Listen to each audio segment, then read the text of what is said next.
आपके कुंडली में एक ऐसी शक्ति छुपी हुई है जो सच को भी धुंध बना देती है। आपने कभी महसूस किया है कि जिंदगी में कुछ चीजें बहुत रियल लगती हैं, लेकिन बाद में पता चलता है कि वह सिर्फ एक धोखा था जो सपनों को हकीकत जैसा दिखा देती है, और वह शक्ति है राहु। सभी को प्रणाम करता हूँ। मैं अरुण मिश्रा, एक वैदिक एस्ट्रोलॉजर हूँ। और राहु का आपके किन किन भाव पे क्या क्या प्रभाव पड़ता है, बस उस विषय में थोड़ा विस्तार से आपको बताना चाहता हूँ। राहु का स्वभाव है माया, इल्यूजन, डिजायर, शॉर्टकट, यानी कि आप हर चीज में फंसे हुए रहेंगे, रुकावटें आएंगी, यानी कि इच्छा बहुत होगी, आप अपने अनुसार अपने लाइफ को थोड़ा आगे बढ़ाना चाहेंगे।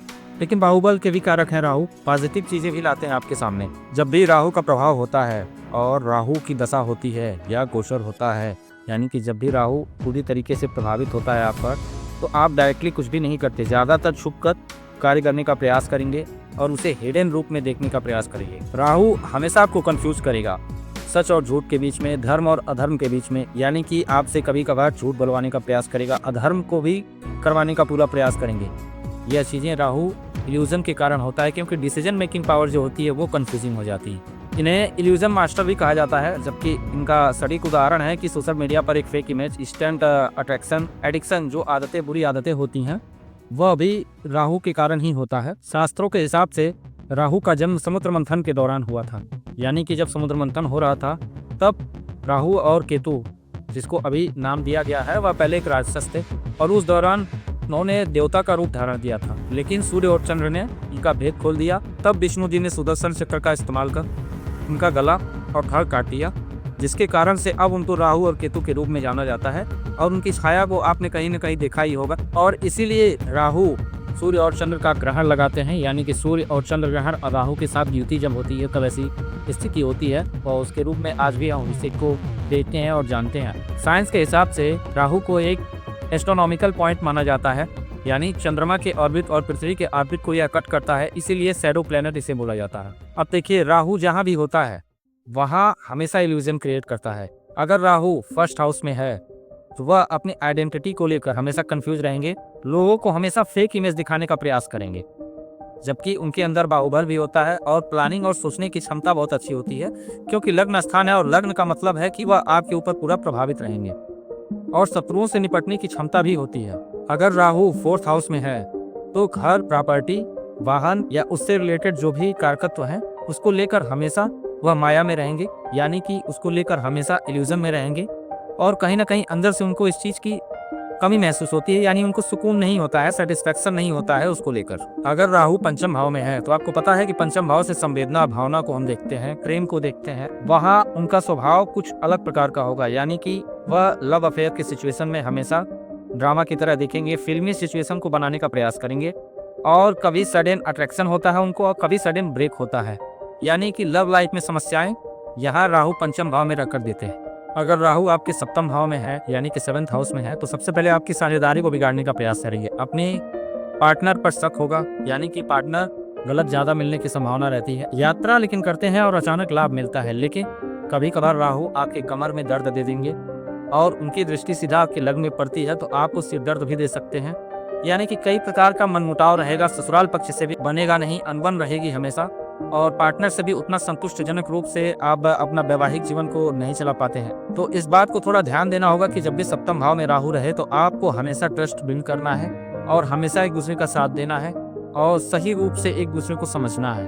अब राहु अगर 10th भाव में स्थित हो आपके, तो उसका कार्य होता है कि अचानक चीजों को चेंज करना, यानी कि आपको तुरंत फेम मिल सकता है, लेकिन स्टेबिलिटी उसमें रहेगी इसकी गारंटी नहीं है। लेकिन हाँ, आप अपने कार्य क्षेत्र में अच्छा प्लानिंग करेंगे, अचानक चीजें आपको प्राप्त होंगी, अचानक बदलाव भी होंगे, और उसमें भी कहीं ना कहीं कर्मचारियों से आपका इल्यूजन और गलतफहमी बना रहेगा, यानी कि कार्य क्षेत्र में ज्यादातर परेशानियां देखने को मिलती हैं। लेकिन कर्म के लिए भी 10th भाव में स्थित है तो वह ज्यादा नहीं परेशान करेंगे, ज्यादातर कर्म के लिए सही करेंगे, क्योंकि राहु जो है वह आपके केंद्र भाव में है, 10th भाव में स्थित है। लेकिन उनकी जो निगेटिविटी है, उनका जो नेचर है, वह तो देंगे ही देंगे, क्योंकि वो कहते हैं ना कि बिच्छू है तो वो डंक मारेगा, क्योंकि वो उसका नेचर है और वो उसका स्वभाव है। और एक इंपॉर्टेंट टिप्स आप लोगों को देना चाहूंगा राहु के बारे में, कि राहु हमेशा अशुभ भाव में मजबूत होते हैं, जैसे कि 6ठा भाव। 6ठे भाव में रहेंगे तो वह बाहुबल के कारक हैं, इसको भी ध्यान दीजिए। वह प्लानिंग के कारक हैं, सोशल मीडिया के कारक हैं, तो आप किसी भी शत्रु से निपटने की क्षमता बहुत अच्छा रखेंगे।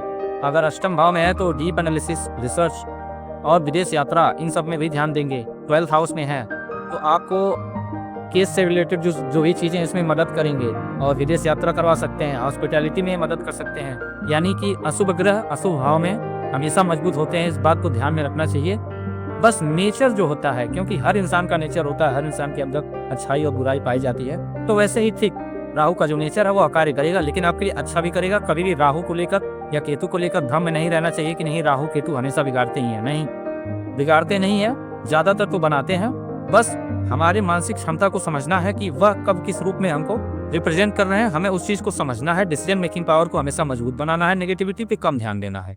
देखिए, राहु का मेन पॉइंट ही यही होता है कि आपके सामने सिचुएशन है, समझना आपको है। राहु का कार्य है कि आपको हमेशा इल्यूजन में रखेगा, यानी कि आप ये समझ लीजिए कि आप उस सिचुएशन का टेस्ट दे रहे हैं, परीक्षा दे रहे हैं, तो राहु उसमें कुछ न कुछ इन्फ्लुएंस करेंगे। आपको उस टेस्ट में पास करना है सिचुएशन के हिसाब से, चाहे वो किसी भी मामले की बात हो। राहु का जहाँ भी इन्फ्लुएंस होगा वो आपको हमेशा कार्मिक टेस्ट दिलाएगा। तो अगर आपको पैसा मिलता है तो वहाँ यह देखना है कि आपको लालच हो रहा है कि नहीं, तो लालच से दूर रहिए। अगर रिलेशनशिप में कुछ इशू हो रहा है तो ज़्यादातर ट्रस्ट इशू और गलतफहमी के कारण मतभेद होते हैं, तो आपको हमेशा एक दूसरे के बीच में अंडरस्टैंडिंग रखनी है, एक दूसरे पर भरोसा रखना। पेशेंस एक बहुत बड़ी क्षमता है जिसको हर कोई नहीं रख पाता है, तो अगर पेशेंस है तो आप डिसाइड कर पाएंगे, राहु का सही इस्तेमाल कर पाएंगे। क्योंकि राहु अगर बली है आपके कुंडली में तो आपसे अच्छा प्लानिंग कोई नहीं कर सकता। आप किसी भी शत्रु से निपट सकते हैं, आप सोशल मीडिया पर छा सकते हैं, अचानक आपको धन लाभ की प्राप्ति होगी। राहु भी बहुत अच्छे कार्य करते हैं, इसलिए समझना आपको है। आप इसके लिए ओम राम रावे नमः का उच्चारण कर सकते हैं। लेकिन सबसे अच्छा मैं जो मानता हूँ कि शिव जी की आराधना सबसे बेस्ट है, चाहे वो शनि हो चाहे राहु हो। क्योंकि शनि और राहु हमेशा शिव जी के भक्त रहे हैं और हमेशा उनके दबाव में रहे हैं, क्योंकि शिव जी तो अनंत हैं, तो उनके सामने ये दोनों लोग झुकते हैं। तो अगर हम शिव जी की आराधना करते हैं, उनके नाम का जाप करते हैं, तब भी राहु और शनि शांत होते हैं।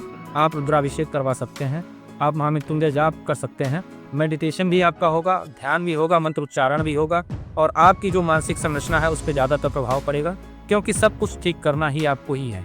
तो यह था राहु का इल्यूजन जो आपके जीवन में इन्फ्लुएंस करता है, इफेक्ट देता है। उम्मीद है आप सभी को यह वीडियो अच्छा लगा होगा। अगर अच्छा लगा है तो कमेंट करिए, राहु आपकी कुंडली में किस भाव में है, वह आपके ऊपर क्या क्या प्रभाव डालते हैं, आपके साथ क्या क्या होता है। और अगर कोई क्वेश्चन है तो आप बिल्कुल पूछ सकते हैं, मैं उसका जवाब कमेंट में ज़रूर दूंगा। बहुत बहुत धन्यवाद, प्रणाम करता हूँ सब।